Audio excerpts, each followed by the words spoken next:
Monday night Josh Freeman is like that's like Schiano's first one of the year. That's the first break the Bucs have had in months. And that's kind of awkward to say because you don't want to like relish in another man. No, and I don't think Mark Dominic or Greg Schiano want this kid to fall on his face. It's impossible. If you ever met Josh, you don't wish bad on the kid, but gosh, the last thing they could have used would have been if this kid had gone out and set the world on fire. So was that just a coach just gambling? I think we've seen that plenty of times here with Schiano. He kind of gambled that, hey, Glennon was going to be better off than Freeman, and then in the Vikings they just did the same thing. Hey, let's just gamble on Freeman. So I tell you, the one difference is that Matt Castle's actually won games in the NFL. Maybe Ponder hasn't won many, but they do have experience. I mean, Glennon had no experience. That's the difference here.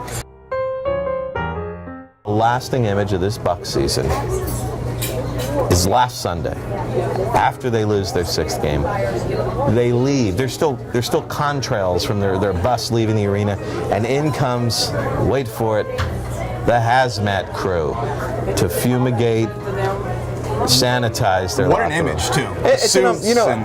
I was upstairs, but these guys came in. They were wearing the white suit, something right at it. It was either Contagion or the research lab and Willy Wonka and the Chocolate Factory, the Oompa 28 Loompas days later. That 28 days later would have been if Freeman had thrown for 4 touchdowns. They would have been climbing the wrought iron gates at $1.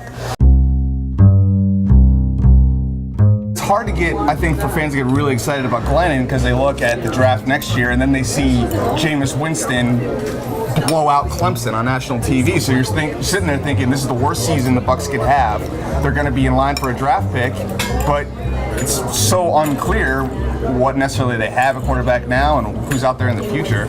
It's a quarterback's league. I'm not sure the Bucs have their quarterback. I'm not sure they have their head coach. So if you don't know if they have their head coach, how can you be sure they have the head coach's quarterback? And by the way, I want to go on the record. It's very important to me that my middle school partner here was very excited about his Red Sox winning last week, and I said, man, that must have been something. When Ortiz hit that grand slam, you just must have been.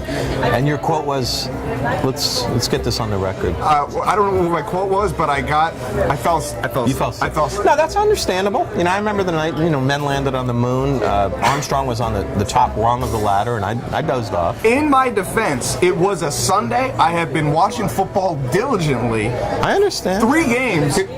Little tip: don't put on the Star Wars pajamas, and then drink the Bosco. Stay lively, stay frosty, I got a train. and stay up.